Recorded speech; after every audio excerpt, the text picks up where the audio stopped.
আসসালামু আলাইকুম ভাই। আইন অনরা সক হিন্দু ধর্মের মানুষ বা আদিও ধর্ম লই আরে কি সুন্দর করে অকথা হয়ে অনরা যদি ভিডিও আরে সুন্দর করে চাই তাহলে বুঝি পারিবা আর পারলে শেয়ার করিবা। তিন রকমের ধর্মের লোক বেশি আছে, খ্রিস্টান, ইসলাম আর হিন্দু।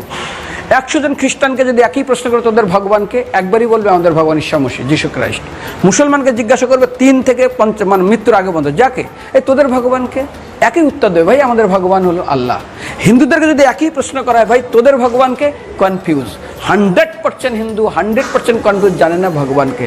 দ্বিতীয়ত, যদি তুই মুসলমানকে জিজ্ঞাসা হয় তোরা মসজিদে কেন যাচ্ছিস, ওদের শেখানো হয় মসজিদে যেতে হবে নামাজ আদায় করার জন্য। সপ্তাহে ওরা 100% একদিন মসজিদে যাবেই। তুমি যদি খ্রিস্টানদের জিজ্ঞাসা করো তোমরা কেন কোথায় যাবে, কোথায় যাও না, আমাদেরকে একদিন তারা চার্চে যাবেই। কেন? ঈশ্বরে প্রার্থনা করার জন্য। ওদের শেখানো হয় জন্মের থেকে, এটা সংস্কার।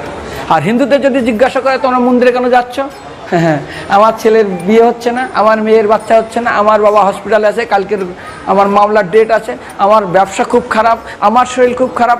99.99 হিন্দু জানে না মন্দিরে কেন আসা উচিত, তাদের ভগবানকে মৃত্যুর পরে কোথায় যাবে। মুসলমানকে জিজ্ঞাসা করবে মৃত্যুর পর কোথায় যাবে, বলবে ভাই নামাজ রোজা যদি না করি দোজকে যাব, অর্থাৎ নরকে যাব। যদি হিন্দুদেরকে জিজ্ঞাসা, ওদেরকে বলবে আর যদি করো নামাজ রোজা করি তাহলে বেহেশতে স্বর্গে যাব। যদি খ্রিস্টানদেরকে জিজ্ঞাসা করো, এই তোমরা যদি আমরা ঈশ্বর আরাধনা করি হেল অর্থাৎ নরকে যাব। যদি বলা হয় যদি করো ঈশ্বর আরাধনা তাহলে তোমরা হেভেন স্বর্গে যাব। আর হিন্দুদেরকে বলে যে তোমরা মরার পরেই 99% হিন্দু এটাই বলে, মিথ্যাই বলে, আমার বাবার স্বজ্ঞানে স্বর্গে গিয়ে বসেছে। তোর বাবা কি জমি কেনা আছে নাকি স্বর্গে? তোর বাবা জমি কেনা আছে যে তোর বাবা মরার পরে স্বর্গে গেছে, হোয়াটসঅ্যাপ করে দেখি এই যে অ্যাটাচ বাথরুম টয়লেট আমি একদম ভালোভাবে পৌঁছে গেছে, তোর বাবা স্বর্গে গেছে জানিস তুই? আরে মৃত্যুর আগে এত কষ্ট পায়, এত কিছু করে, মারার পরে আমার বাবা স্বর্গে গেছে।